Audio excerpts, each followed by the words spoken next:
আল্লাহ তাআলা যাদেরকে ভালোবাসেন তাদের নাম, তাদের গুণাবলী, তাদের ক্যারেক্টারিস্টিক্স, অ্যাট্রিবিউটস আল্লাহ তাআলা কালামুল্লাহ মাজিদে উল্লেখ করেছেন যে তিনি কাদেরকে ভালোবাসেন। তার আগে আপনারা একটু উত্তর করে আমাকে বলেন তো যে আমরা আল্লাহর ভালোবাসা পেতে চাই কি চাই না? সবাই চাই না? এটাই আজকে আমাদের আলোচনার টপিক, যে যাদেরকে আল্লাহ ভালোবাসেন। আমরা আজকের এই চমৎকার সন্ধ্যায় জেনে নিব যে আল্লাহ তাআলা কাদেরকে পছন্দ করেন এবং কাদেরকে ভালোবাসেন। এবং প্রিয় ভাই এবং বোনেরা, আল্লাহ তাআলার ভালোবাসা অর্জন এটা মানব জীবনের সবচাইতে বড় সৌভাগ্যের বিষয়। কি বলেন? আমরা যদি প্রেসিডেন্টের কাছের লোক হই, প্রধানমন্ত্রীর যদি কাছের লোক হই, যদি আমরা জানি যে পিএম আমাকে ভালোবাসে, প্রেসিডেন্ট আমাকে ভালোবাসে, কেমন লাগবে? ভালো লাগবে। আর যদি আমরা এটা জানতে পারি যে রব্বে কারিম আল্লাহ রব্বুল ইজ্জা ওয়াল জালাল তিনি আমাকে ভালোবাসেন, কেমন লাগবে আমাদের? এই ভালোবাসাকে আমরা বলে বুঝাতে পারবো? পারবো না। এটাই আমরা চাই, এটাই আমাদের জীবনের টার্গেট, কামনা, ঠিক কিনা? তো একজন প্রকৃত মুমিন সেই যে আল্লাহর সান্নিধ্য পেতে চায়, আল্লাহ তাআলার ভালোবাসা সে পেতে চায়। এবং মজার ব্যাপার হচ্ছে আল্লাহ তাআলা সুস্পষ্ট স্টেটমেন্টের মাধ্যমে কালামুল্লাহ মাজিদে তিনি জানিয়ে দিয়েছেন তিনি কাদেরকে কাদেরকে ভালোবাসেন। আজকের এই আলোচনায় আমরা সেটাই জানার চেষ্টা করব যে বিশেষ কিছু গুণে গুণান্বিত ব্যক্তি আছে যারা এই সৌভাগ্যের অধিকারী, যাদেরকে আল্লাহ তাআলা ভালোবাসেন বলে তিনি কোরআনে জানিয়েছেন। আমরা যেন সেই সমস্ত গুণগুলো আমাদের নিজেদের মধ্যে ধারণ করতে পারি। আল্লাহ তাআলা আমাদের তৌফিক দান করুন। আমরা সবাই আওয়াজ করে পড়ে আমিন।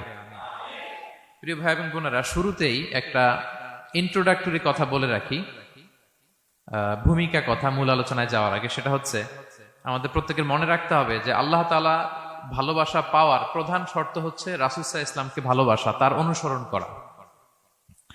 This is the first and foremost reminder tonight. আজকের প্রথম রিমাইন্ডার এটা যে আমরা যে আল্লাহর ভালোবাসা পেতে চাই, এটার প্রধানতম শর্ত হচ্ছে আল্লাহ রাসূল সাল্লাল্লাহু আলাইহি ওয়াসাল্লামের অনুসরণ করতে হবে। ওনার অনুসরণ বাদ দিয়ে আল্লাহর ভালোবাসা কোশ্চিনকালেও পাওয়া যাবে না।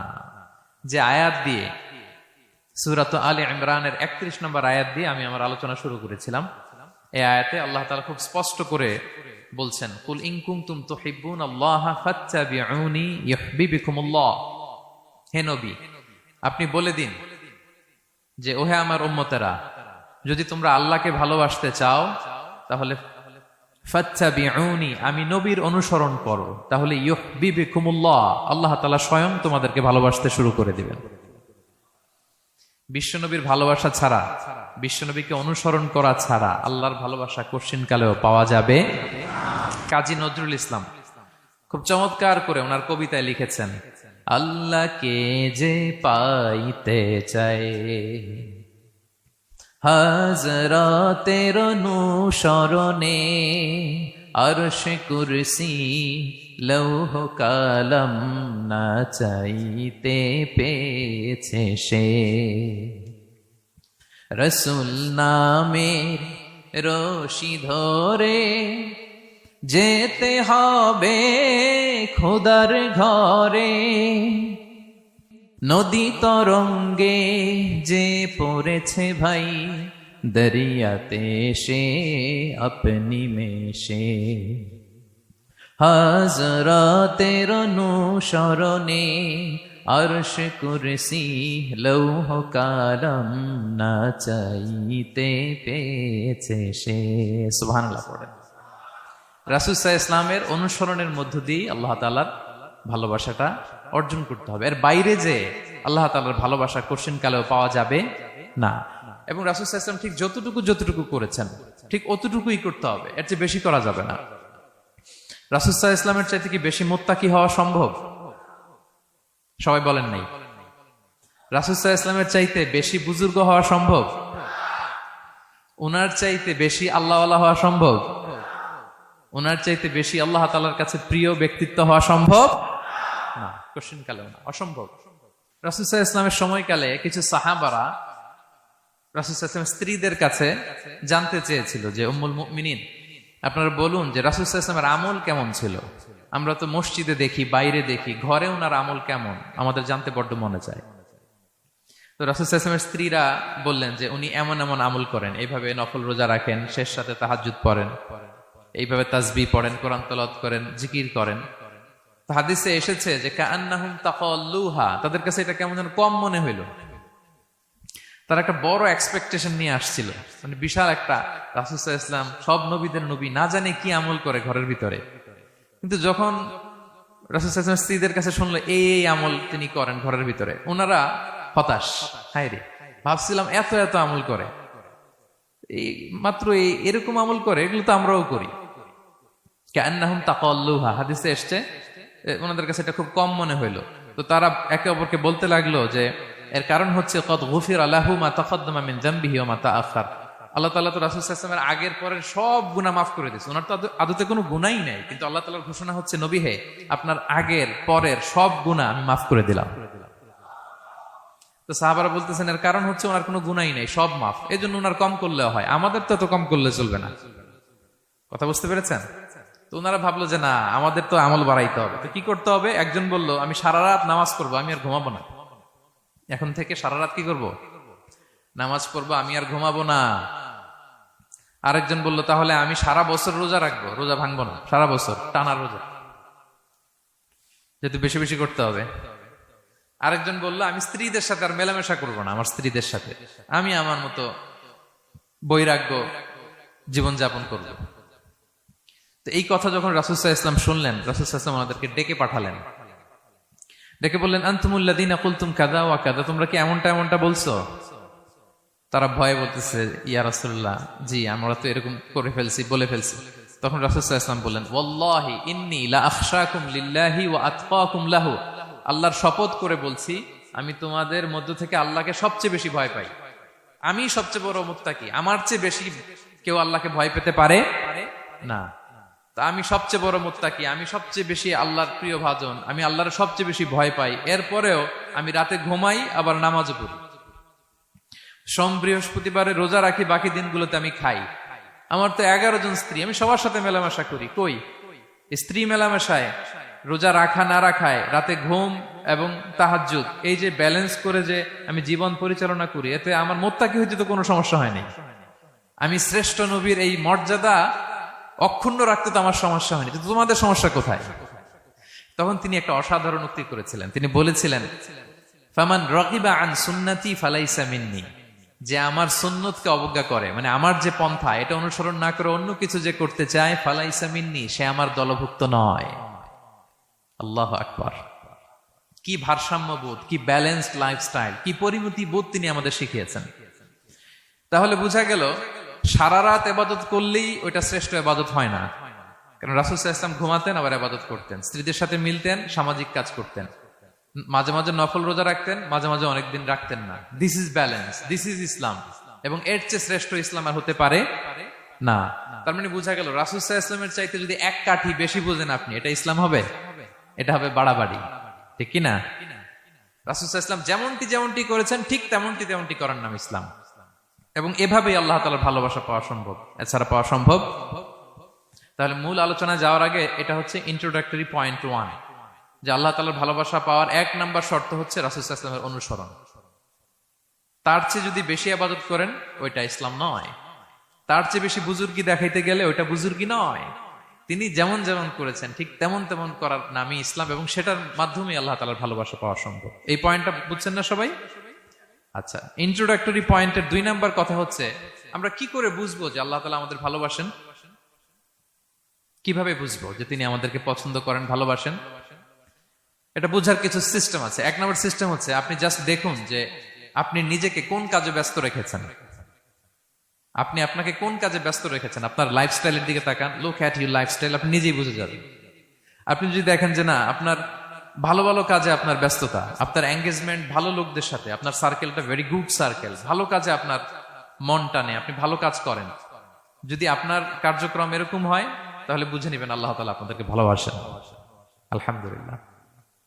আর যদি দেখেন না, যত আকাম কুকাম আছে ওইটার সবার আগে আপনি, যেই কাজে আল্লাহর ক্রোধ আসে, আল্লাহ রাগ হয়ে যান, যেই কাজ ইসলামে করার নিষেধ, যেটাতে তার অসন্তুষ্টি, ওই কাজে আপনার এঙ্গেজমেন্ট, ইনভলভমেন্ট, আপনার সার্কেল গুলাও এরকম, তাহলে বুঝে নিবেন আল্লাহ ভালোবাসা, এই মহা সৌভাগ্য আপনার কপালে জোটে নাই।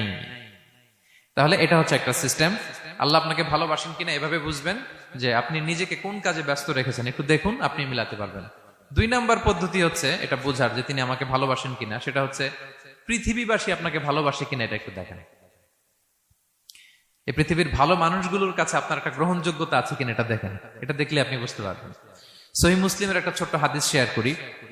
রাসূল সাল্লাল্লাহু আলাইহি ওয়াসাল্লাম বলেছেন যে ইন্নাল্লাহা ইযা আহাব্বা আবদান দাআ জিবরিল ফাকালা ইন্নী উহিব্বু ফুলানান ফাআহিব্বা।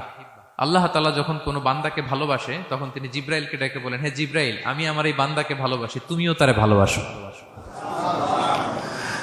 ফায়ুহিব্বুহু জিবরিল, জিবরাইল আলাইহিস সালাম তারে ভালোবাসতে শুরু করে। শুধু এখানেই না, সুম্মা ইউনাদি ফিস সামা, তারপরে তিনি আকাশে একটা অ্যানাউন্সমেন্ট করেন। ফায়াকুল, তিনি বলেন যে ইন্নাল্লাহা ইউহিব্বু ফুলানান ফাআহিব্বু, ও আকাশবাসীরা, ও ফেরেশতারা, আল্লাহ তাআলা তার এই বান্দাকে ভালোবাসে, তোমরা সবাই তার ভালোবাসো। তখন ফায়ুহিব্বুহু আহলুস সামা, গোটা আকাশবাসী তারে ভালোবাসতে শুরু করে, মানে ফেরেশতারা। তো আল্লাহ তাআলা এবং সকল ফেরেশতারা যখন তাকে ভালোবাসতে শুরু করে, রাসূল সাল্লাল্লাহু আলাইহি ওয়াসাল্লাম বললেন সুম্মা ইউদাউ লাহুল কবুলু ফিল আরদ, তখন পৃথিবীতে তার গ্রহণযোগ্যতা বাড়িয়ে দেওয়া হয়, তার অ্যাকসেপ্টেন্স বাড়িয়ে দেওয়া হয়। সবার কাছে তার একটা গ্রহণযোগ্যতা আছে, সবাই তাকে ভালোবাসে। এটা হচ্ছে একটা পদ্ধতি যে আল্লাহ তাআলা আপনাকে ভালোবাসে কিনা আপনি নিজেই বুঝবেন, যে পৃথিবীবাসী আপনাকে ভালোবাসে কিনা, আপনার কলিগরা আপনাকে ভালোবাসে কিনা, আপনার বন্ধুরা আপনাকে ভালোবাসে কিনা, আপনার নেইবররা আপনাকে ভালোবাসে কিনা, পৃথিবীর ভালো মানুষগুলোর কাছে আপনার গ্রহণযোগ্যতা আছে কিনা। যদি থাকে বুঝবেন আল্লাহ তাআলা আপনাকে ভালোবাসেন, ঠিক কিনা? আল্লাহ তাআলা আমাদেরকে যেন ওই কাতারে শামিল করেন, আমরা পড়ি আমিন। তাহলে আলোচনার টপিক, আল্লাহ তাআলা যাদেরকে ভালোবাসেন।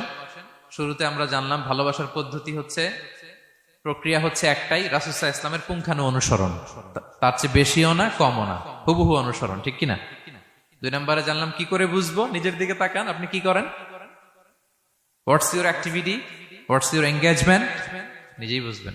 আর দেখেন যে আশেপাশের মানুষ আপনার ব্যাপারে কি বলে। পৃথিবীবাসী যদি আপনারে পছন্দ করে, তার মানে আল্লাহ তাআলাও আপনারে পছন্দ করে। সবাই বুঝতে পেরেছেন? আচ্ছা, এবার সরাসরি কোরআনে চলে যাই, মূল টপিক বিশ্লেষণে। আল্লাহ তাআলা অনেক শ্রেণীর ব্যক্তিকে ভালোবাসেন বলে তিনি ঘোষণা করেছেন। তিনি বলেছেন যে আমি তাদেরকে ভালোবাসি। এর মধ্যে এক নাম্বার হচ্ছে আল মুহসিনুন। একটু আমার সাথে সাথে বলেন, আল মুহসিনুন। মুহসিনুন মানে হচ্ছে যে ইহসান করে, মানে অন্যের প্রতি অনুগ্রহ দেখায়, অনুগ্রহশীল, অন্যের প্রতি দয়াশীল, অনুগ্রহশীল। এই সমস্ত বান্দাদের আল্লাহ ভালোবাসেন। আল্লাহ বলেন ওয়া আনফিকু ফি সাবিলিল্লাহি ওয়া লা তুলকু বিআইদিকুম ইলা তাহলুকা ওয়া আহসিনু ইন্নাল্লাহা ইউহিব্বুল মুহসিনিন।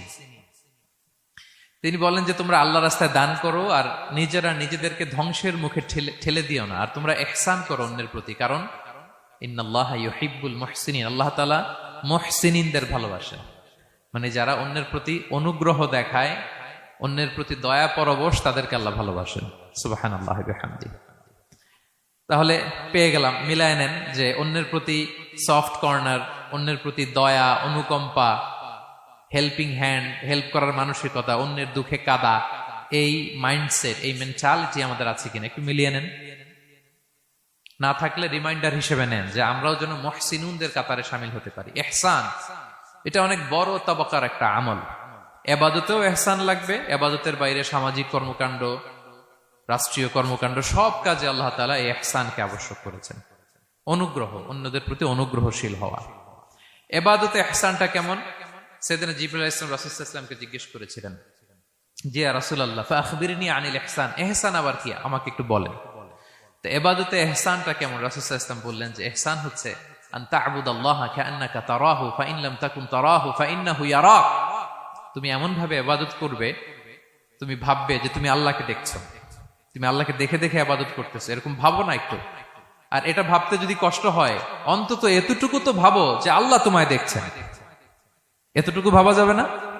আমরা যখন নামাজ পড়ি, আমাদের প্রত্যেকটা সালাতের মুহূর্তে আমাদের এটা ভাবতে হবে যে আল্লাহ তাআলা কিন্তু আমাকে দেখছেন।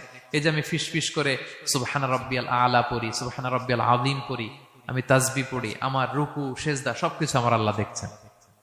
এই সেন্স, এই অনুভূতি যদি আপনার মধ্যে থাকে, এটাই হচ্ছে ইবাদতের ইহসান। আর ইবাদত ছাড়া আমাদের দৈনন্দিন কাজ, পারিবারিক কাজ, সামাজিক কাজ, এই সমস্ত কাজেও কিন্তু আল্লাহ তাআলা ইহসানকে আবশ্যক করেছেন। প্রিয় ভাই এবং বোনেরা, অন্যের প্রতি অনুগ্রহ করাটাকে তিনি কি করেছেন? আবশ্যক করেছেন। একটা ছোট্ট হাদিস শুনি। হাদিসে রাসূল সাল্লাল্লাহু আলাইহি ওয়াসাল্লাম ইরশাদ করছেন যে ইন্নাল্লাহা তাবারাকা ওয়া তাআলা কাতাবাল ইহসানা আলা কুল্লি শাই। আল্লাহ তাআলা সবকিছুর উপর ইহসানকে আবশ্যক করেছেন, সবকিছুর উপর। মুমিনের সব কাজে ইহসান থাকতে হবে, অন্যের প্রতি অনুগ্রহের পরশ থাকতে হবে। এবার মজার একটা পার্ট আসছে হাদিসে, খেয়াল করে শুনি। রাসূল সাল্লাল্লাহু আলাইহি ওয়াসাল্লাম বলেন, ফাইদা ক্বাতালতুম ফাআহসিনুল কিতলা। আল্লাহ তাআলা সব জায়গায় ইহসানকে আবশ্যক করেছেন, এমন কি ফাইদা ক্বাতালতুম, যখন তোমরা কতল করবে কাউকে, ফাআহসিনুল কিতলা, ইহসানের সাথে কতল করো। সুবহানাল্লাহ বললেন না? প্রসঙ্গটা কি? হত্যার প্রসঙ্গটা। রাষ্ট্রীয় কাজে হয়তো ডেথ পেনাল্টি, তার মৃত্যুদণ্ড দিতে হবে। রাসূল সাল্লাল্লাহু আলাইহি ওয়াসাল্লাম বলেন, ফাইদা ক্বাতালতুম ফাআহসিনুল কিতলা, মৃত্যুদণ্ড দিবা কিন্তু ইহসানের সাথে দিও। আপনি চাইলেই তার কান কেটে ফেলতে পারবেন না, তাকে শ্বাসরুদ্ধ করতে পারবেন না, পেট্রোল দিয়ে তার দেহ জ্বালিয়ে দিতে পারবেন না, চাইলেই এই দেহটারে আপনি নষ্ট করতে পারবেন না। রাষ্ট্রীয় কাজে বিচারে সাব্যস্ত হয়েছে তার এখন ডেথ পেনাল্টি, মৃত্যুদণ্ড কার্যকর করবেন, ঠিক আছে, কিন্তু সেখানে ইহসানের সাথে। ফাইদা ক্বাতালতুম ফাআহসিনুল কিতলা, মৃত্যুদণ্ড কার্যকর করার সময় ইহসানের সাথে করো। ওয়া ইদা যাবাহতুম ফাআহসিনুয যাবাহা, জবাই করার সময় ইহসান করো। সুবহানাল্লাহ। করতেছি জবাই, করতেছি কি, কিন্তু মেরে ফেলতেছি প্রাণীটাকে খাওয়ার জন্য। স্লটারিং, লিটারালি আমি ছুরি চালাচ্ছি ওর গলায়, ফিনকি দিয়ে রক্ত বেরোবে এখনই, মেরে ফেলতেছি। কিন্তু যা মনে চায় আপনি কোপাতে পারবেন কুরবানির পশুকে? কষ্ট দিতে পারবেন না। আমরা এই ভুলটা করি। রাসূল সাল্লাল্লাহু আলাইহি ওয়াসাল্লাম দেখেন আরো স্পেসিফিক করে বলছেন যে ওয়ালিউহিদ্দা আহাদুকুম শাফরাতাহু ওয়ালিউরিহ যাবিহাতাহু, তোমরা জবাইয়ের সময় তোমাদের ছুরিটাকে ধার করে নিও, যাতে করে প্রাণীটা কম কষ্ট পায়। সুবহানাল্লাহ। আমরা অনেক সময় ভুল করে ফেলি। আমরা গরু শোয়ানোর পরে এই রশি কোথায়, এই ছুরি কোথায়, এই কষাই কোথায়, এই যে 7 জনের নামে জবাই হবে এদের নাম কোথায়, গরুটাকে আমরা কষ্ট দিচ্ছি। রাসূল সাল্লাল্লাহু আলাইহি ওয়াসাল্লাম বলে না, মুমিনের প্রতিটি কাজে ইহসানের পরশ থাকে। তারা প্রাণী জবাই করবে ঠিকই খাওয়ার জন্য, কিন্তু এখানেও ইহসান করতে হবে, ঠিক কিনা? তারা মৃত্যুদণ্ড কার্যকর করবে, ডেথ পেনাল্টি রাষ্ট্রীয় আইনে, কিন্তু যেমন মনে চায় তেমন করা যাবে না, ওইখানেও ইহসান রাখার দরকার আছে না নাই? প্রিয় ভাইয়েরা, এই ইহসানকে যারা মেনটেন করে জীবনের সব কাজে, আল্লাহ তাদেরকে বড্ড ভালোবাসে, বড্ড পছন্দ করে। তো আমরা যেন সবাই সবার প্রতি ইহসান করি। স্বামী স্ত্রীর প্রতি ইহসান করুন, স্ত্রী স্বামীর প্রতি ইহসান করুন, বাবা সন্তানের প্রতি, সন্তান বাবার প্রতি, পরিবারের সকল সদস্যদের প্রতি ইহসান করুন, কর্মচারীদের প্রতি ইহসান করুন, সহকর্মীদের প্রতি ইহসান করুন। মুমিন জীবনের প্রতিটি কাজে ইহসানের পরশ থাকবে, কারণ ইন্নাল্লাহা ইউহিব্বুল মুহসিনিন, আল্লাহ তাআলা মুহসিনদের, যারা অন্যদের প্রতি অনুগ্রহ দেখায় তাদেরকে বড্ড ভালোবাসেন। এই পয়েন্টটা কি বুঝতে পেরেছেন সবাই? ক্লিয়ার? 2 নম্বরে চলে যায়, আর কাদেরকে আল্লাহ ভালোবাসেন? 2 নম্বরে হচ্ছে আত-তাওয়াবুন, যারা ভুল করেই তওবা করে সাথে সাথে, আল্লাহ তাদেরকে বড্ড ভালোবাসেন। সুবহানাল্লাহ। আল্লাহ তাআলা বলছেন ইন্নাল্লাহা ইউহিব্বুত তাওয়াবিন ওয়া ইউহিব্বুল মুতাতাহহিরিন, আল্লাহ তওবাকারীদেরকে যেমনি ভালোবাসেন, পবিত্রতা অর্জনকারীদেরও ভালোবাসেন। ওটা আমি পরে আসতেছি, এখন তওবাতেই থাকি। তাহলে 2 নম্বরে হচ্ছে ইন্নাল্লাহা ইউহিব্বুত তাওয়াবিন, 2 নম্বরে হচ্ছে কাদেরকে ভালোবাসেন? তওবাকারীদেরকে তিনি বড্ড ভালোবাসেন। দেখেন রাসূল সাল্লাল্লাহু আলাইহি ওয়াসাল্লাম কি বলে, তিনি বলেন ওয়াল্লাহি ইন্নী লা আস্তাগফিরুল্লাহ ওয়া আতুবু ইলাইহি ফিল ইয়াউমি আকসারা মিন 70 মাররা, আল্লাহর শপথ আমি বিশ্বনবী প্রতিদিন 70 বারেরও বেশি তওবা পড়ি। যার আগেও কোনো গুনাহ নাই, পরেও কোনো গুনাহ, উনি তওবা করে কয়বার? 70 বার। আমাদের তো কোনো গুনাহ টুনা নাই, তাই না? হ্যাঁ, আমাদেরও গুনাহ আছে নাকি? বস্তা ভরা। তো বিশ্বনবী যদি 70 বার তওবা করেন ডেইলি বেসিস, আমাদের করা দরকার কয়বার? যার যার কাছে ছেড়ে দিলাম, বলেন। হ্যাঁ, 70,000 বার করা দরকার, ঠিক কিনা? প্রিয় ভাইরা, তওবা কি? তওবা মানে ফিরে আসা আল্লাহর কাছে। ভুল করেছি, অনুতপ্ত হয়ে আল্লাহর কাছে ফিরে আসবো, এটার নাম তওবা। To return back to your Lord, আল্লাহর কাছে ফিরে আসবেন। এই ফিরে আসাটাকে আল্লাহ খুব পছন্দ করেন। এখানেই শয়তান আর আমাদের মধ্যে পার্থক্য। শয়তান ভুল করে করছি তো করছে, ওইটার মধ্যেই সে অটল অবিচল, ক্ষমা আর চাইনি। কিন্তু আমরা সকালে ভুল করে দুপুরে মাফ চাই, দুপুরে করে রাতে মাফ চাই, আজকে ভুল করে কালকে মাফ চাই, ঠিক কিনা? এই মাফ চাওয়াটাকে, ফিরে আসাটাকে, তার গুনাহগার বান্দা অনুতপ্ত হয়ে, রিয়েলাইজেশন হয়ে, বুঝতে পেরে ফিরে আসাটাকে তিনি বড্ড পছন্দ করেন, বড্ড পছন্দ করেন। এজন্য ভুল আমাদের হবে প্রিয় ভাইরা। আল ইনসান মিনান নিসিয়ান, আমাদের নামটাই এসেছে ভুল থেকে, আমরা ভুলে যাই, ভুল হয়ে যায় আমাদের। কিন্তু ক্ষমার রাস্তা, তওবার রাস্তা খোলা আছে না নাই? এটা হচ্ছে আমাদের জন্য আশা, হোপ। আমরা হোপফুল, সবসময় আশাবাদী। যত ভুল হোক, যত ভুল আপনি করেন, এটা খেয়াল রাখবেন, ভুল আপনি যতই করেন না কেন, তার রহমতের দরিয়া তার চাইতেও বড়, তার ক্ষমার মহাসাগর তার চাইতেও বিস্তৃত, যত ভুল আপনি করেন না কেন। এজন্য আল্লাহ তাআলা বলেন, ইয়া আইয়ুহাল্লাযীনা আমানু তুবু ইলাল্লাহি তাওবাতান নাসুহা, ওহে বিশ্বাসীরা একনিষ্ঠভাবে তওবা করো, ফিরে আসো আমার দিকে। ফাফিররু ইলাল্লাহ 24/7। পৃথিবীর কোন দরজা 24 ঘন্টা খোলা থাকে না। রাত 3টার দিকে যদি আপনি উঠে জায়নামাজটা বিছিয়ে যে ভুলটা করছেন ওটা স্মরণ করে চোখের পানি ছেড়ে মাফ চান, ক্ষমা করবেন না তিনি? হ্যাঁ, ক্ষমা দেওয়ার জন্য তিনি বসে আছেন। এজন্য ভুল হইলে আমরা পড়বো আস্তাগফিরুল্লাহ। কি পড়বো?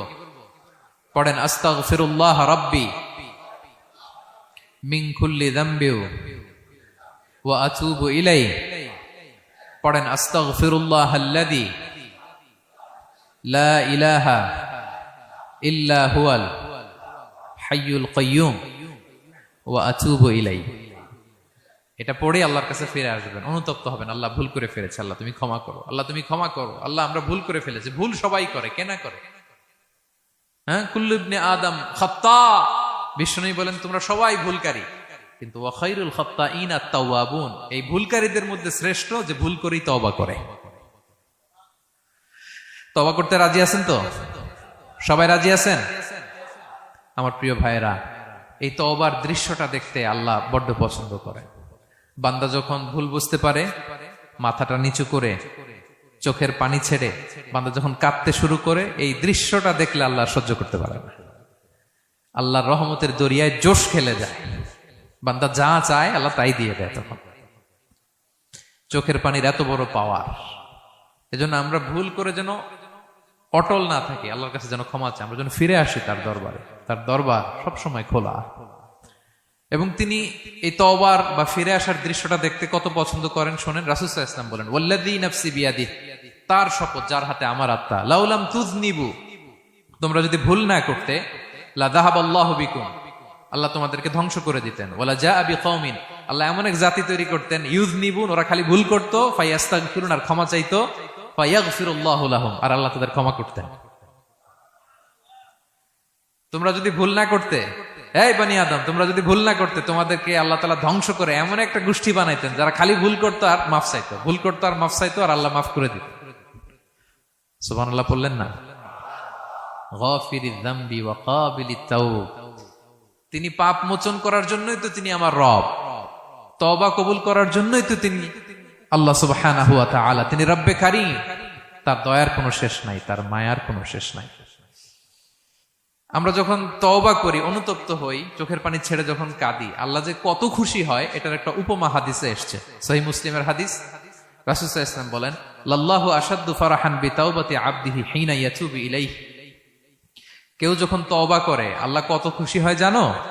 শোনো, ওই ব্যক্তির চাইতে আল্লাহ বেশি খুশি হয়ে যায় যে ব্যক্তি মরুভূমিতে সফরে বেরিয়েছে, সাথে তার বাহন বা উট, ওই উটের মধ্যেই তার পানি বা খাবার, হঠাৎ করে উটটা হারায় গেছে। শুনতেছেন? মরুভূমিতে উট নিয়ে বের হয়েছিল সফরে, উটের মধ্যে তার পানি, তার খাবার, তার বেঁচে থাকার সমস্ত মাধ্যম, কিন্তু হঠাৎ করে উট কি হয়ে গেছে? হারায় গেছে। উট খুঁজে আর পায় না, দৌড়াতে দৌড়াতে হয়রান। কত দৌড়াবে? ধুধু মরু প্রান্তর, কয়েক ঘন্টা দৌড়ালেই তো সে তৃষ্ণার্ত হয়ে মারা যাবে। দৌড়াতে দৌড়াতে হাঁপাতে হাঁপাতে শেষ, জীবনের আশাও শেষ, যে উট যেহেতু পাই নাই, আজকে সারাদিন দৌড়ালে তো তৃষ্ণা আমি মারাই যাব রাতে। তো জীবনের আশা ভরসা শেষ করে হাঁটতে হাঁটতে হাঁপাতে হাঁপাতে হঠাৎ একটা গাছের সন্ধান পেল। ওই গাছের নিচে যে এত ক্লান্ত, তৃষ্ণার্ত, হাঁপাতে হাঁপাতে ঘুমায় গেছে, হতাশ, আমার বাঁচার আর কোনো মাধ্যম নাই, আমার উট হারায় গেছে, ওইখানে পানি, ওইখানে খাবার। ক্লান্ত শ্রান্ত হয়ে তৃষ্ণার চোটে ঘুম চলে আসছে। হঠাৎ ঘুম থেকে জেগে ওঠে, উটটা পাশেই দাঁড়ায় আছে। যে ওটের উপরে তার পানি এবং খাবার ছিল, পুরা মরুভূমিতে দৌড়াইতে দৌড়াইতে আবার সন্ধ্যাবেলায় এসে মালিকের সামনে দাঁড়ায় আছে। সে ঘুম থেকে উঠি তাড়াতাড়ি করে রশি ধরে ফেলছে উটের। পুরোটা হাদিসের অনুবাদ শোনাচ্ছি। তো উটের রশি ধরে বেচারা এত খুশি, এত খুশি, এত খুশি যে খুশির চোটে ও বলতে আরম্ভ করছে, আল্লাহুম্মা আনতা আবদি ওয়া আনা রাব্বুক, আল্লাহ তুমি আমার গোলাম, আমি তোমার রব, তুমি দয়া করে এই ওটটা ফিরাই দিছো, আজকে তুমি ওটটা ফিরাই না দিলে আমি তো মরে যেতাম। আল্লাহ প্রশংসা তোমার। খুশির চোটে। কিসের চোটে? খুশির চোটে কথা উল্টে গেছে। সে এত খুশি, সে আনন্দে এত উদ্বেলিত, এত খুশি, সে বলতেছে আল্লাহ আল্লাহুম্মা আনতা আবদি, আল্লাহ তুমি আমার গোলাম। খুশিতে আল্লাহুম্মা আনতা আবদি, আল্লাহ তুমি আমার গোলাম, ওয়া আনা রাব্বুক, আমি তোমার রব, তোমার দরবারে লাখো কোটি শুকরিয়া। আল্লাহ কেঁদে কেঁদে বলতেছে। তা আল্লাহ বলে ওইরকম একটা পরিস্থিতিতে যে তার জীবনের আশা ছেড়েই দিয়েছিল, হঠাৎ করে ওট ফিরে পাওয়ার পরে খুশির চোটে সে যখন আমি আল্লাহরে ওর গোলাম বানায় আর ওরে আমার রব বানায়, ওই লোকটা ওই মুহূর্তে ঠিক যত খুশি, আমার কোনো বান্দা তওবা করে যখন আমার কাছে ফিরে আসে, আমি আল্লাহ ওই বান্দার উপর তার চাইতে বেশি খুশি হয়ে যায়। আল্লাহু আশাদ্দু ফারাহান।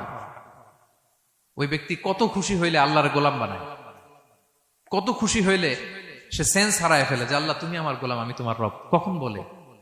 খুশিতে সে মাতোয়ারা। আল্লাহ বলে ওই মাতোয়ারা ব্যক্তি ওই মুহূর্তে যত খুশি, আমার কোনো বান্দা ভুল করে বোঝার পরে যখন চোখের পানি ছেড়ে আমার কাছে তওবা করে, আমি আল্লাহ তার চাইতে বেশি খুশি হয়ে যা। তওবা করবেন তো? করবেন করবেন। ইন্নাল্লাহা ইউহিব্বুত তাওয়াবিন। আল্লাহ তাআলা তওবাকারীদের বড্ড ভালোবাসেন। আমার ভাইরা, ভুল হলেই যেন আমরা তওবা করি। কয়টা জানলেন? প্রথমটা কি ছিল? কি করে? ভুলে গেছি। ইহসান করে, মুহসিনুন, যারা অন্যদের প্রতি অনুগ্রহ প্রদর্শন করে। আচ্ছা, 2 নাম্বার কি ছিল? তাওবা, মানে আত-তাওয়াবুন, যারা ভুল হলেই কি করে? তাওবা করে। 3 নাম্বার হচ্ছে আল মুতাতাহহিরুন, যারা পবিত্রতা অর্জন করে, সবসময় পাক পবিত্র থাকে, নিট এন্ড ক্লিন থাকে। এই ক্লিনলিনেসকে আল্লাহ পছন্দ করেন। সুবহানাল্লাহ। কি সুন্দর আমাদের ধর্ম, কত চমৎকার আমাদের ইসলাম। রাদিতু বিল্লাহি রাব্বা ওয়া বিল ইসলামি দীনা।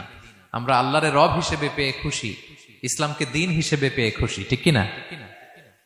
3 নাম্বার হচ্ছে ওয়া ইউহিব্বুল মুতাতাহহিরিন। আল্লাহ তাআলা পবিত্রতা অর্জনকারীদের বড্ড পছন্দ করেন। মুতাতাহহিরিন, যারা সব সময় পাক পবিত্র থাকে, পরিচ্ছন্ন থাকে, এবং এটা খুব জরুরি। রাসূল সাল্লাল্লাহু আলাইহি ওয়াসাল্লাম বলেছেন আত-তুহুরু শাতরুল ঈমান। পবিত্রতা এটা ঈমানের অঙ্গ। কেন ঈমানের অঙ্গ? কারণ নামাজ যার নাই তার ঈমান নাই, আর পবিত্রতা ছাড়া নামাজই হয় না। এজন্য রাসূল সাল্লাল্লাহু আলাইহি ওয়াসাল্লাম বলেছেন পবিত্রতা ঈমানের অঙ্গ। সুবহানাল্লাহ পড়েন। দেখেন নামাজের যে আহকাম আরকান আছে, আহকাম তো বাইরে, নামাজ শুরুর আগে। এর মধ্যে 3টা আহকাম বা 3টা ফরজই হচ্ছে এই পাক পবিত্রতা নিয়ে। ছোটবেলা আপনারা পড়েছেন না, শরীর পাক, কাপড় পাক, নামাজের জায়গা পাক। তার মানে আপনি নামাজে যখন দাঁড়াবেন আপনার শরীরটা পাক পাক পবিত্র হইতে হবে। আপনি যে ড্রেস গায়ে দিয়ে নামাজে দাঁড়ালেন এটা পবিত্র হইতে হবে। যেই জায়গাটাতে আপনি নামাজের জন্য দাঁড়ালেন ওই জায়গাটা পবিত্র হতে হবে। এই 3টা জায়গা পবিত্র কিনা আপনাকে এনশিওর করে আল্লাহু আকবার, তার আগে আল্লাহু আকবার বললে হবে? হবে না। এজন্য ইসলাম হাতে ধরিয়ে ধরিয়ে আমাদেরকে পবিত্র হওয়ার পদ্ধতি শিক্ষা দিয়েছেন। রাসূল সাল্লাল্লাহু আলাইহি ওয়াসাল্লাম যখন এগুলো শিখাতেন, মুশরিকরা হাসতো, হায় রে কেমন নবী তোমাদের, কিভাবে টয়লেটে যাইতে হয় এটাও শিখায়। সাহাবারা বলতেন হ্যাঁ, আমাদের নবী ধরে ধরে আমাদের শিখায় যে টয়লেটে ঢুকতে বাম পা, বেরোতে ডান পা, ঢোকার আগে দোয়া, ওয়ালা তাস্তাকবিলুল কিবলা, কিবলামুখী হওয়া যাবে না, ঢিলা ইউজ করলে 3টা ইউজ করো, বেজর করো, প্রতিটা জিনিস, কি করে ওযু করতে হয়, কি করে তায়াম্মুম করতে হয়, কি করে ফরজ গোসল করতে হয়, আমার নবী ধরে ধরে আমাদের শিখিয়েছেন, ঠিক কি না? ধরে ধরে শিখিয়েছেন। কিভাবে ওযু করবেন রাসূল সাল্লাল্লাহু আলাইহি ওয়াসাল্লাম গামলা নিয়ে তিনি দেখিয়েছেন। কিভাবে তায়াম্মুম করবেন মাটিতে বাড়ি দিয়ে তায়াম্মুম করে দেখিয়েছেন। কেমন করে মেসওয়াক করবেন দেখিয়েছেন। কিভাবে আতর ইউজ করবেন দেখিয়েছেন। ক্লিনলিনেসের যত দিক হতে পারে সব বিশ্বনবী আমাদের শিখিয়েছেন।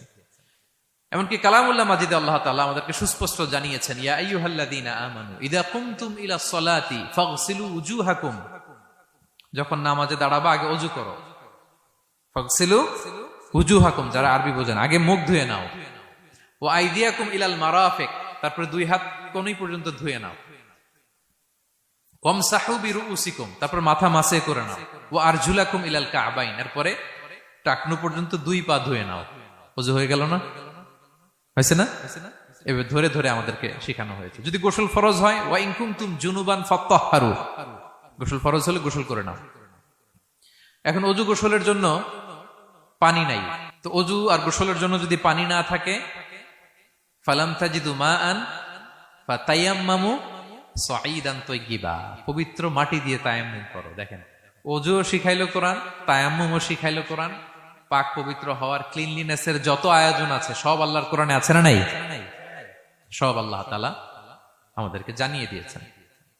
এবং আম্মা জান আয়েশা রাদিয়াল্লাহু তাআলা আনহা আল্লাহ রাসূল সাল্লাল্লাহু আলাইহি ওয়াসাল্লামকে জিজ্ঞেস করেছিলেন, ইয়া রাসূলুল্লাহ, কিয়ামতের দিন এত নবীর উম্মত, কোটি কোটি মানুষ, আপনি আপনার উম্মতকে চিনবেন কি করে? এত মানুষ থাকবে, আপনি কি করে চিনবেন? রাসূল সাল্লাল্লাহু আলাইহি ওয়াসাল্লাম বললেন, ইন্না উম্মতি ইয়াতুনা ইয়াউমাল কিয়ামাতি গুররা মুহাজ্জালিনা মিন আসারিল wudu। তিনি বললেন, অজুর চিহ্ন দেখে আমি আমার উম্মত চিনব। আমার যে সমস্ত উম্মতেরা অজু করে নামাজ পড়েছে, অজুর পানি তাদের গায়ের যেই যেই জায়গায় লেগেছে, এই জায়গাগুলো কিয়ামতের দিন রেডিয়াম বাতির মতো জল জল জল জল করে জ্বলতে থাকবে। আমি এটা দেখে চিনে ফেলবে আমার উম্মত নামাজি, পাক্কা নামাজি। আল্লাহু আকবার। এবং অতিরিক্ত পবিত্রতা অর্জনের জন্য কিছু সাহাবীদেরকে আল্লাহ স্পেশালি কোরআনে অ্যাপ্রিশিয়েট করেছেন। তারা হচ্ছে মসজিদে কোবা পল্লীর আশেপাশে যে সাহাবারা, তারা অতিরিক্ত পবিত্রতা অর্জন করতেন। আল্লাহ তাআলা বলেন, ফিহি রিজালুন ইউহিব্বুনা আন ইয়াতাতাহহারু। এই মসজিদে কোবার আশেপাশে এমন কিছু মুসল্লি আছে যারা পছন্দ করে পবিত্রতা অর্জন করতে, বেশি পবিত্রতা অর্জন করতে তারা পছন্দ করে। আর ওয়াল্লাহু ইউহিব্বুল মুত্তাহিরিন, আল্লাহ তাআলা অতিরিক্ত পবিত্রতা অর্জনকারীকে ভালোবাসেন, পছন্দ করেন। সুবহানাল্লাহ পড়েন। তো তাদের প্রশংসা যখন আল্লাহ তাআলা কোরআনে করলেন, বিষ্ণু সাল্লাল্লাহু আলাইহি ওয়াসাল্লাম তাদেরকে ডাকলেন, বললেন, ও কোবাপল্লীর সাহাবীরা, ঘটনা কি? তোমাদের নাম বিশেষভাবে আল্লাহ তাআলা কোরআনে উল্লেখ করেছে যে ফিহি রিজালুন ইউহিব্বুনা আন ইয়াতাতাহহারু। কি তোমাদের এমন গুণ? তোমরা কিভাবে পবিত্রতা অর্জন করো? তারা বলতে আরম্ভ করলো যে নাতাওয়াদ্দাউ লিস-সালাহ, আমরা নামাজের সময় ওযু করি, ওয়া নাগতাসিলু মিনাল জানাবা, গোসল ফরজ হলে গোসল করি, ওয়া নাস্তানজি বিল মা, আর পানি দিয়ে ইস্তেনজা করি। সুবহানাল্লাহ। এই পানি দিয়ে ইস্তেনজা করাটা আল্লাহ পছন্দ করেছেন। ওনাদের সময় ওনারা পানি দিয়ে ইস্তেনজা করতো না, পাথর দিয়ে, ঢিলা দিয়ে তারা ক্লিন হয়ে যেত। এর কারণ হচ্ছে তাদের খাদ্য প্রক্রিয়াটা এমন ছিল, ড্রাই ফ্রুট খেত, তো খেজুর, গোশত, রুটি, তো তাদের স্টুলটা ওইরকম হইতো। আরবের লোকদের অনেকের এই স্টুলটা এরকম হয়। যেমন আমাদের যখন কখনো কোষ্ঠকাঠিন্য হয়, তখন দেখবেন যে আমাদেরও এরকম হয়। তা আমরা যখন স্টুল পাস করি, তখন আমাদের এই পায়ুপথটা মূলত বেরিয়ে আসে। স্টুল পাস করে, আবার পায়ুপথ আমাদের দেহের ভেতরে চলে যায়। ফলে যখন কারো কোষ্ঠকাঠিন্য হয়, তখন দেখা যায় যে তারা টিস্যু ইউজ করা লাগে না। আমাদেরও কখনো কখনো এরকম হয় না? হয়। তো ওনাদের সারা বছর একই রুটিন, ওনাদের আসলে টিস্যু ইউজ করা লাগে না, ওনাদের স্টুলটাই এরকম। কিন্তু এরপরেও ওই সাহাবারা এক্সট্রা পানি ইউজ করতেন। আমরা যেমনি কল ঘোরালেই পানি, ওই সময় পানি এত অ্যাভেলেবল ছিল না। সপ্তাহে একদিন গোসল করার সুযোগ পেতেন। পানি মানে এটা গোল্ডের মতো দাম, ডায়মন্ডের মতো দাম পানি মরুভূমিতে। তো তারা বলে, ওয়ানাস্তানজি বিল মা, আমরা পানি জমিয়ে রাখি, সেই পানি দিয়ে ইস্তেনজা করি। রাসূল সাল্লাল্লাহু আলাইহি ওয়াসাল্লাম বললেন, ক্বালা ফাহুয়া যাক ফাআলাইকুম, তাহলে এটাই সেই কারণ, এটাই সেই কারণ। এজন্যই আল্লাহ তাআলা স্পেশালি কোরআনের ভেতরে তোমাদের নাম তুলে দিয়েছেন। পড়েন সুবহানাল্লাহ। তা আমরা যেন এই পবিত্রতাকে গুরুত্ব দেই প্রিয় ভাইয়েরা, কারণ আল্লাহ তাআলা তিনি বলছেন, ইন্নাল্লাহা ইউহিব্বুত তাওয়াবিন, তিনি তাওবাকারীদের যেমনি ভালোবাসেন, ওয়া ইউহিব্বুল মুতাতাহহিরিন, তিনি পবিত্রতা অর্জনকারীদেরকে ভালোবাসেন। আমরা যেন ওযু করার সময় খুব ভালোভাবে করি। রাসূল সাল্লাল্লাহু আলাইহি ওয়াসাল্লাম যখন বললেন অজুর পানি যেখানে লাগে ওটা জল জল করে জ্বলবে, তো আবু হুরায়রা রাদিয়াল্লাহু তাআলা আনহু হাত তো ধুইতে হয় কোনি পর্যন্ত, উনি এতটুকু ধুইতেন। উনি বলতেন যে কিয়ামতের দিন আমার হাত এতটুকু পর্যন্ত জল জল করবে। কি মাইন্ডসেট ওনাদের! সুবহানাল্লাহ বিহামদিহি। সো আমরা যেন এই ক্লিনলিনেসের সর্বোচ্চ নাজরানা পেশ করি, সর্বোচ্চটা যেন আমরা সবসময় মেসওয়াক করা, পারফিউম ইউজ করা, অজু গোসল যেন আমরা করি। ফলে আমরা মুতাতাহহিরিন, পবিত্রদের অন্তর্ভুক্ত হতে পারবো। আর আল্লাহ তাআলা পবিত্রদের বড্ড ভালোবাসেন। বুঝতে পেরেছেন? তাহলে 1 নম্বরে মুহসিনুন, যারা ইহসান করে; 2 নম্বরে যারা তাওবা করে; 3 নম্বরে যারা পবিত্র থাকে; 4 নম্বরে আল মুত্তাকুন, যারা আল্লাহ তাআলাকে ভয় পায়। আল্লাহ তাআলা বলছেন, বালা মান আওফা বিআহদিহি ওয়াত্তাকা ফাইনাল্লাহা ইউহিব্বুল মুত্তাকিন, হ্যাঁ যারা ওয়াদা রাখে, আল্লাহকে ভয় করে, আল্লাহ তাআলা এই মুত্তাকিদের বড্ড ভালোবাসেন। মুত্তাকি অর্থাৎ আল্লাহ সচেতনতা, আল্লাহ ভীরুতা যাদের ভেতরে আছে, যে কোনো পরিস্থিতিতে তারা ভাবে যে আল্লাহ তাআলা আমাকে দেখছেন, এই সেন্স, এই অনুভূতি যার মধ্যে আছে সে মুত্তাকি। তা আমরা মানুষের সামনে যেভাবে যেরকম সৎ থাকি, আমরা যদি মানুষের চক্ষুর আড়ালেও সৎ থাকি তাহলে আমরা মুত্তাকি। বুঝতে পেরেছেন? মুত্তাকির তাকওয়ার অনেক সংজ্ঞা আছে, অনেক সংজ্ঞা। সবচেয়ে সহজ সংজ্ঞা হচ্ছে মানুষের সামনে আমরা যতটা ভালো, আমার প্রাইভেট লাইফেও যদি আমি ততটা ভালো হই তাহলে আমি মুত্তাকি। একটু যোগ বিয়োগ দিয়ে নেন নিজের সাথে নিজে, যে আমি পাবলিকলি যতটা ভালো প্রাইভেটলি ততটা ভালো কিনা। যদি হই তো আমি মুত্তাকি। ওমরে ফারুক রাদিয়াল্লাহু তাআলা আনহু একবার উবাই ইবনে কাবকে বললেন, ইয়া উবাই, মা হুয়া তাকওয়া? আল্লাহ কোরআনে এত তাকওয়ার কথা বলেছেন, তাকওয়াটা কি? উনি প্রশ্নের উত্তর না দিয়ে উনিও প্রশ্ন করলেন। উনি বললেন, হাল সালাকতা তরিকান দা শাউক? ইয়া আমিরাল মুমিনিন, আপনি কি কখনো মরুভূমিতে কাঁটাযুক্ত রাস্তা দিয়ে হেঁটেছেন? উনি বললেন, হেঁটেছি। তো কিভাবে হেঁটেছেন? দেখেন কেমনে উত্তর দেয় এক সাহাবী আর এক সাহাবীকে। যেখানে যে রাস্তায় কাঁটা আছে, ক্যাকটাস আছে, গুলমলতা, কিভাবে হেঁটেছেন? তিনি বললেন, ইজতাহাদতু ওয়া তাশাম্মারতু, আমি আমার জুব্বা পাগড়ি খুব আঁটো করে কাপড়টা উপরের দিকে টেনে এমন সাবধানে হেঁটেছি যাতে ক্যাকটাসের কাঁটা আমার গায়ে না লাগে। এই পথটা পাড়ি দিতে খুব সাবধানে, খুব প্রিকশন নিয়ে, এক্সট্রা কশন নিয়ে আমি পার হয়েছি। উবাই ইবনে কাব বললেন, হাদা হুয়া তাকওয়া, এটাই তো তাকওয়া। এই তো বুঝে গেছেন আপনি। আপনি একটু আগে প্রশ্ন করছেন তাকওয়া কি, এটাই তাকওয়া। বলে, তাই নাকি? তিনি বললেন, হ্যাঁ। তো তিনি বললেন, দুনিয়ার চলতি পথে ডানে বায়ে এরকম অনেক পাপের হাতছানি আপনাকে স্পর্শ করতে চাইবে। ওই যে কাঁটাযুক্ত রাস্তা দিয়ে আপনি যেভাবে সাবধানে, কাঁটা যাতে গায়ে না লাগে, খুবই প্রিকশন নিয়ে হেঁটেছেন, এই দুনিয়ার পুরো জার্নিটা যদি এইভাবে চালাতে পারেন তাইলেই আপনি মুত্তাকি। সুবহানাল্লাহ ওয়া বিহামদিহি। আল্লাহ তাআলা বলেন, যাদের মধ্যে এই তাকওয়ার সেন্স আছে আমি তাদেরকে ভালোবাসি। তাকওয়া হচ্ছে কেউ না দেখলেও আল্লাহ দেখেন, এই অনুভূতি। সবার চোখ ফাঁকি দেয়া গেলেও একজনের চোখ ফাঁকি দেয়া যায় না। তিনি কে? এই অনুভূতির নাম হচ্ছে তাকওয়া। আল্লাহ বলেন, ইন্না আকরামাকুম ইনদাল্লাহি আতকাকুম, তোমাদের মধ্যে সবচাইতে আল্লাহর কাছে সম্মানিত ব্যক্তি যার মধ্যে আল্লাহর ভয় বেশি। নাকি আল্লাহ বলছে তোমাদের মধ্যে যে সবচেয়ে বড় বিলিয়নিয়ার সে আল্লাহর কাছে সম্মানিত, দেখতে বেশি সুন্দর সে সম্মানিত, যার জনবল আছে, অর্থবল আছে, লোকবল আছে না। তাকওয়া, তাকওয়া হচ্ছে ক্রাইটেরিয়া। যার তাকওয়া বেশি সে আমার কাছে সম্মানিত।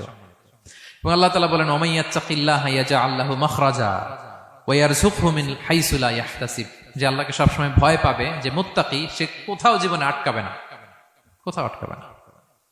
জীবনে কোনো বিপদ আসলে একটা ওয়ে আউট, একটা এক্সিট। মালয়েশিয়াতে তো বলে কেলুয়ার। মালয়েশিয়া কি বলে? এই জীবনে কোথাও আটকাবেন না, আটকাইলে একটা কেলুয়ার পেয়ে যাবেন। কেলুয়ারের ব্যবস্থা করে দিবে কে? ব্যবস্থা করে দিবেন। আর এমন জায়গা থেকে তিনি রিজিকের বন্দোবস্ত করবেন আপনি কল্পনাও করেন নাই। সুবহানাল্লাহ ওয়া বিহামদিহি। তাহলে 4 নম্বরে মুত্তাকুন, যারা আল্লাহকে ভয় করে আল্লাহ তাদেরকে ভালোবাসেন। আমরা যেন মুত্তাকিদের কাতারে শামিল হতে পারি। আল্লাহ তুমি তৌফিক দাও। প্রিয় ভাইরা আমার, 5 নম্বরে হচ্ছে আল মুতাওয়াক্কিলুন, যারা আল্লাহর উপর তাওয়াক্কুল করে। আল্লাহ বলে, ফাইদা আযামতা ফাতাওয়াক্কাল আলাল্লাহ ইন্নাল্লাহা ইউহিব্বুল মুতাওয়াক্কিলিন। কোন বিষয়ে যখন দৃঢ় সংকল্প নিয়েছো তো আল্লাহর উপর ভরসা করো, কারণ আল্লাহ ওই সমস্ত লোকদের ভালোবাসা যারা আমার উপর তাওয়াক্কুল করে, মানে ভরসা করে। তাওয়াক্কুল মানে একজনের উপর ভরসা। তিনি কে? আমরা ভরসা কার উপর করব? পৃথিবীর কোন শক্তির উপর, কোন মানুষের উপর, কোন মিডিয়ার উপর, কোন ক্ষমতার উপর? আমাদের ভরসা এক মহান সত্তার প্রতি। তিনি কে? সবসময় আমরা আল্লাহর উপর ভরসা রাখি এবং প্রতিটি মুহূর্তে যেন আমরা আল্লাহর উপর তাওয়াক্কুল করি। রাসূল সাল্লাল্লাহু আলাইহি ওয়াসাল্লাম এটা আমাদের শিখিয়েছেন। এমনকি ঘর থেকে বেরোলেও যেন আমরা আল্লাহর উপর তাওয়াক্কুল করি, বিশ্বনবী শিখিয়েছেন। তিনি ঘর থেকে বেরোলেই পড়তেন, বিসমিল্লাহি তাওয়াক্কালতু আলাল্লাহ লা হাওলা ওয়ালা কুওয়াতা ইল্লা বিল্লাহ।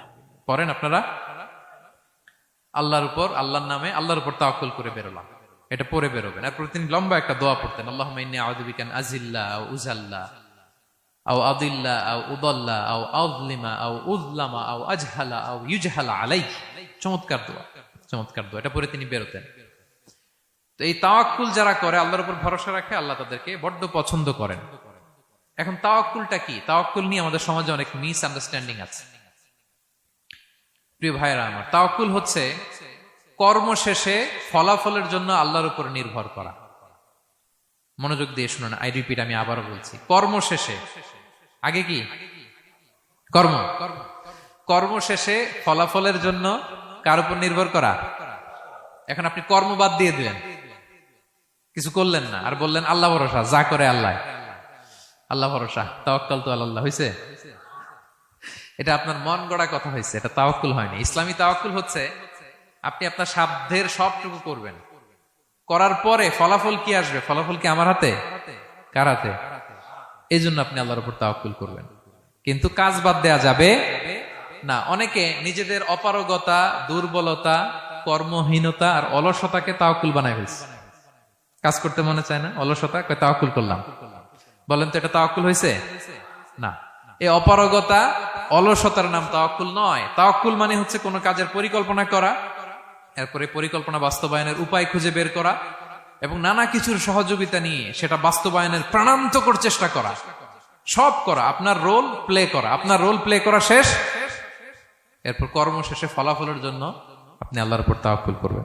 কিচ্ছু না করে হাত গুটিয়ে বসে থেকে যদি বলেন তাওয়াক্কুল করলাম, আল্লাহ ভরসা, হয়েছে? হয়েছে? তাওয়াক্কুল হয়েছে? হয় নাই। তো এখানে ব্যালেন্স অ্যাটিটিউডে আসতে হবে। আমি সব করতে পারবো, এটাও যেমনি ভুল, আল্লাহই সব করে দিবেন, এটাও ভুল। The position of Islam is somewhere in between these two extreme lines. এই দুটার মাঝখানে ইসলামের পজিশন। পাখিকে তাওয়াক্কুলের মডেল হিসেবে আল্লাহ উপস্থাপন করেছেন। পাখিকে বিশ্বনবী বলেন, তোমরা যদি পাখির মতো তাওয়াক্কুল করো, পাখিরে যেমনি আল্লাহ খাওয়ায় তোমাদেরকেও খাওয়াবে। পাখি কেমনি তাওয়াক্কুল করে? বিশ্বনবী বললেন, তাগদু খিমাসান ওয়া তারুহু বিতানান। পাখিগুলো প্রতিদিন সকালবেলা কিচির মিচির রবে তার বাসা থেকে বের হয়ে জঙ্গলে ছড়িয়ে পড়ে, সারাদিন খুঁজতে খুঁজতে, ঘুরতে ঘুরতে, উঠতে উঠতে আল্লাহ তাআলা বিকেল বেলা আবার প্রতিটি পাখির ওদর পূর্তি করে তার ঘরে ফিরিয়ে নিয়ে আসে। ঠিক কিনা? তো পাখি কি ঘরের ভিতরে বসে থেকে তাওয়াক্কুল করছে? সকালবেলা আগে কি করছে? বের হয়ে গেছে। তো আগে আপনার রোলটা আপনার প্লে করতে হবে, তারপরে আপনি আল্লাহর উপর তাওয়াক্কুল করবেন। অনেকে নিজেদের অপারগতা, অলসতাকে তাওয়াক্কুল বানিয়েছে না। অপারগতা, অলসতা, কর্মহীনতা, এগুলো থেকে রাসূল সাল্লাল্লাহু আলাইহি ওয়াসাল্লাম আল্লাহর কাছে পানাহ চেয়েছেন। এগুলোর সাথে ইসলামের কোনো সম্পর্ক নাই। তার মানে হাত গুটিয়ে বসে থেকে আল্লাহ ভরসা বলবেন, কি করবেন? হ্যাঁ, সর্বোচ্চ চেষ্টা চালিয়ে যেতে হবে। এরপরে ফলাফলের জন্য আমরা কার উপর ভরসা করব? কারণ ইন্নাল্লাহা ইউহিব্বুল মুতাওয়াক্কিলিন, আল্লাহ তাআলা তাওয়াক্কুলকারীদেরকেও ভালোবাসেন। আলহামদুলিল্লাহ বলেন। তাহলে কয়টা গেল? কয়টা? আর তিনটা বলবো, আর তিনটা। 6 নম্বরে হচ্ছে as-সাবিরুন। সাবিরুন মানে কি? হ্যাঁ, ধৈর্যশীল। একটু বুঝে ফেলছে? as-সাবিরুন সবর শব্দ থেকে এসেছে। as-সাবিরুন মানে ধৈর্যশীল। যারা আল্লাহর উপর ধৈর্য, বিপদে আপদে, আল্লাহর দেয়া বিপদে যারা ধৈর্য ধারণ করে, ওই ধৈর্যশীল ব্যক্তিদেরকে আল্লাহ তাআলা পছন্দ করেন। আল্লাহ তাআলা বলেন, ওয়া কাআইয়্যিম মিন নাবিয়্যিন ক্বাতালা মাআহু রিব্বিয়ুনা কাসীর ফামা ওয়াহানু লিমা আসাবাহুম ফি সাবিলিল্লাহ ওয়া মা দাউফু ওয়া মাস্তাকানু ওয়াল্লাহু ইউহিব্বুস সাবিরিন।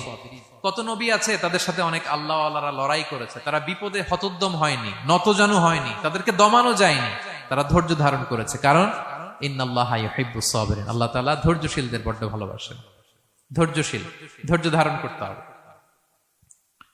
ধৈর্য ধারণ এটা সবার পক্ষে সম্ভব হয় না। রাসূল সাল্লাল্লাহু আলাইহি ওয়াসাল্লাম একটা চমৎকার হাদিস বলেছেন। তিনি বলেছেন, আজাবান লিআমরিল মুমিন, মুমিনের ব্যাপারটা বড়ই ইন্টারেস্টিং, বড়ই চমৎকার, এটা মুমিন ছাড়া অন্য কারো হয় না। ব্যাপারটা কেমন? রাসূল বলেন, ইন আসাবাতহু সাররাউ শাকারা, মুমিন যখন আনন্দে থাকে তখন মুমিন শুকরিয়া করে। শুকরিয়া করলে সওয়াব আছে না নাই? কারণ শুকরিয়া একটা ইবাদত। আর ওয়া ইন আসাবাতহু দাররাউ, মুমিন যখন বিপদে পড়ে, দুঃখে থাকে, সাবারা, তখন সে ধৈর্য ধারণ করে। ধৈর্য ধারণ করলে সওয়াব আছে না নাই? তো সওয়াব ছাড়া আমাদের আর কিছু আছে? আমি জীবনে হয় সুখী নয় দুঃখী, কি বলেন? আমাদের জীবনের চলতি পথে হয় কখনো আমরা সুখী নয়, সুখের সময় কি করি? শুকর করি। শুকর করলে সওয়াব আছে না নাই? আর দুঃখের সময় কি করি? সবর করি। সবর করলে সওয়াব আছে না নাই? তাহলে হয় শুকর নয় সবর। এই দুইটা ইবাদত মুমিন জীবনে সর্বদা চলমান। কেমন একটা উইন উইন সিচুয়েশন। সুবহানাল্লাহ পড়বেন না? একটা উইন উইন সিচুয়েশন। এজন্য প্রিয় ভাইরা, মাথা গরম করবেন না, কখনোই অস্থির হবেন না, আতঙ্কিত হবেন না, ধৈর্য ধারণ করুন। কারণ ধৈর্য এমন একটা গাছ, চারি গায়ে কাটা, কিন্তু ফলটা বড় মিষ্টি। এজন্য আল্লাহ তাআলা বলেন ইন্নাল্লাহা ইউহিব্বুস সাবিরিন। আল্লাহ তাআলা ধৈর্যশীল বান্দাদেরকে পছন্দ করেন। কয়টা গেল? 6টা। 7 নম্বরে আল মুকসিতুন। মুকসিতুন মানে হচ্ছে ন্যায়পরায়ণ, যে ইনসাফের সাথে ফায়সালা করে, যে পার্সিয়ালিটি করে না, হ্যাঁ, 2 নাম্বারই করে না। বিচার করতে যে যখন রায় দেয় ন্যায়সঙ্গত ভাবে রায় দেয়, ঘুষ খেয়ে বায়াজ হয়ে কোনো রায় দেয় না, তাদেরকে আল্লাহ পছন্দ করে। কিন্তু আমাদের বিচার ব্যবস্থার দিকে তাকান, গোটা বিশ্বব্যাপী আছে না নাই? ছোট্ট একটা বিচারেও দেখবেন যে ছোট্ট সালিশ বসছে, এর কাছ থেকে টাকা খেয়ে ওর পক্ষে রায় দিয়ে দেয়, এরকম আছে না নাই? না, আল্লাহ তাআলা তাদেরকে বড্ড অপছন্দ করেন। বরং যারা বায়াজ নয়, যারা পার্সিয়ালিটি করে না, যারা ইনসাফের সাথে ন্যায় ভিত্তিক ফায়সালা করে, আল্লাহ তাদেরকে পছন্দ করেন। আল্লাহ তাআলা বললেন ওয়া ইন হাকামতা ফাহকুম বাইনাহুম বিল কিসত।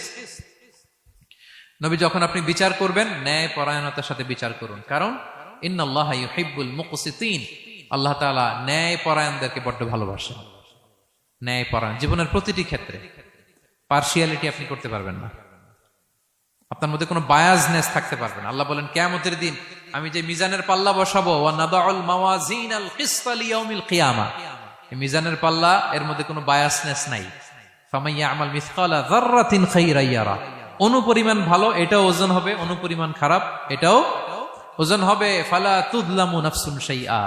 সেদিন কারো প্রতি বিন্দু পরিমাণ জুলুম করা হবে না। ন্যায় বিচারের মানদণ্ড তিনি সেদিন কায়েম করবেন। আর দুনিয়াতে যারা ন্যায় বিচার করে, ন্যায় ভিত্তিক ফায়সালা করে, তাদেরকে আল্লাহ ভালোবাসেন। সুবহানাল্লাহ পড়েন। রাসূল সাল্লাল্লাহু আলাইহি ওয়াসাল্লাম কতটা ন্যায়পরায়ণ ছিলেন শুনেন। 8ম হিজরিতে তিনি যখন মক্কা বিজয় করলেন, মক্কার লোকেরা তার হাতে বায়াত হলো, তিনি অল্প কিছুদিন এখানে 20 দিনের মতো ছিলেন মক্কায়। তো ইন দ্য মিন টাইম মক্কার কুরাইশ গোত্রের একটা শাখা, এটার নাম হচ্ছে বনু মখজুমিয়া। বনু মখজুমিয়া গোত্রের একটা নারী চুরিতে ধরা পড়ল। তো চুরি করলে ইসলামের বিধান কি? আস-সারিকু ওয়াস-সারিকাতু ফাকতাউ আইদিয়াহুমা, হাত কেটে দাও। এখন সাহাবারা বলতে লাগলো, হায় রে, এই নতুন মাত্র কুরাইশরা কালিমা পড়ে মুসলমান হইল, রাসূল সাল্লাল্লাহু আলাইহি ওয়াসাল্লাম যদি এখনই এই মহিলার হাত কেটে দেয় তাহলে এখানে তো একটা ঝামেলা হবে। কিন্তু আমরা তো কেউ বলারও সাহস রাখি না। কে যে বলবে নবীর কাছে যে নবী, এই আজকের জন্য, এবারের জন্য এই মহিলারা মাফ করে দেন, হাত কেটে দিয়েন না। কেউ সাহস করতে পারে না। পরে রাসূল সাল্লাল্লাহু আলাইহি ওয়াসাল্লামের পালক পুত্রের ছেলে উসামা বিন যায়েদ হিব্বু রাসূলিল্লাহ, উনাকে রাসূল সাল্লাল্লাহু আলাইহি ওয়াসাল্লাম বড্ড ভালোবাসতেন। সবাই বলে উসামারে যে বল, সে তো নাতির মতো। যায়েদ হচ্ছে পালক পুত্র, পালক পুত্রের ছেলে তো নাতি, হাসান হোসেনের মতো আদর করতেন। তো তাকে যে বলো, সবাই বললো উসামা আমরা কেউ পারবো না, তুমি যে বলো।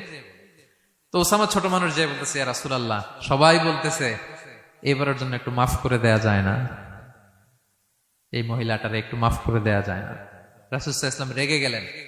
তিনি বললেন, তোমাদের আগে বনি ইসরাইলের এই স্বভাব ছিল, ধনীরা চুরি করলে মাফ করত, গরিবরা চুরি করলে বিচার কার্যকর করত।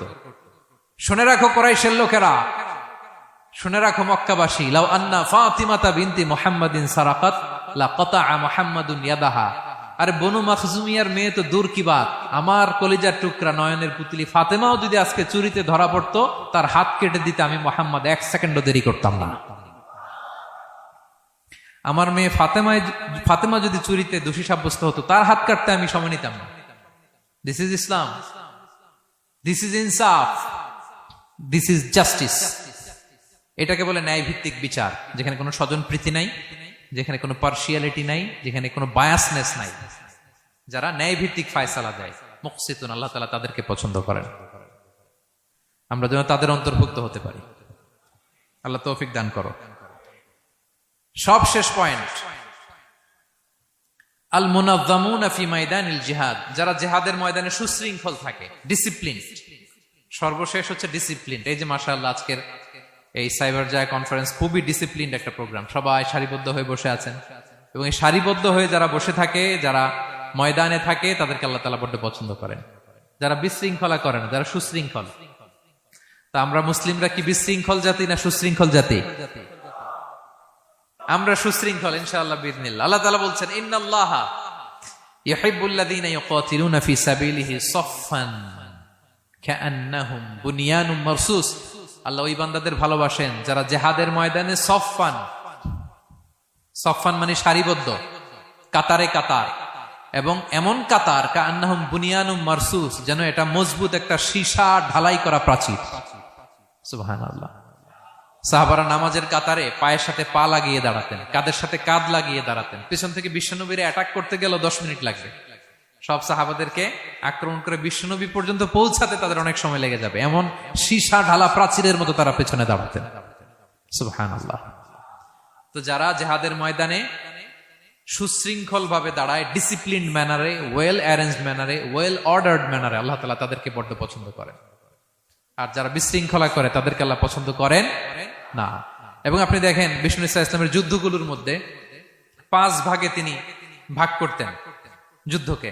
মাঝখানে হচ্ছে একটা ডিপার্টমেন্ট, ডানে মাইমানা, বায়ে মাইসারা, সামনে মোকাদ্দেমা, পেছনে খালফ। এইভাবে 5টা ডিসিপ্লিনড ওয়েতে তিনি ব্যাটালিয়ন ভাগ করে সামনে আগাতেন। এবং বিশ্বনবীর নেতৃত্বে সাহাবীদের মাধ্যমে যে শক্তিশালী সামরিক সংগঠনটি গড়ে উঠেছিল, ওটা বিশ্বকে চূর্ণ বিচূর্ণ করে দিয়েছে। উনার পরে 4 খলিফা, উনাদের নেতৃত্বে তাদের এমন ব্যাটালিয়ন গড়ে উঠেছে, শতাব্দী পর শতাব্দী তাদের সামনে দাঁড়ানোর মতো সক্ষমতা পৃথিবীর কোন সেনাবাহিনীর ছিল না। সুবহানাল্লাহ। সাফফান কাআন্নাহুম বুনিয়ানুম মারসুস, সীসা ঢালা প্রাচীরের মতো যুদ্ধের ময়দানে তারা সুশৃঙ্খল ভাবে দাঁড়ায়। তো যারা জীবনের সব ক্ষেত্রে এরকম ডিসিপ্লিন, সুশৃঙ্খল, তাদেরকে আল্লাহ ভালোবাসে। এখন আপনারা কি সুশৃঙ্খল থাকতে চান, নাকি শুধু এই আজকের প্রোগ্রাম শেষ করে যাবো আবার বিশৃঙ্খল, এরকম করবেন না? যেখানে কিউ থাকে কিউ মেনটেন করবেন, যেখানে একটা শৃঙ্খলা থাকে শৃঙ্খলা বজায় রাখবেন। এই ময়দানে ভ্রাতৃত্বের বন্ধনে সুশৃঙ্খল যারা থাকবে তাদের হাতে আল্লাহ তাআলা নেতৃত্ব তুলে দিবেন, ঠিক কিনা? আমরা যেন সুশৃঙ্খল থাকতে পারি। আল্লাহ তাআলা তুমি আমাদেরকে তৌফিক দাও।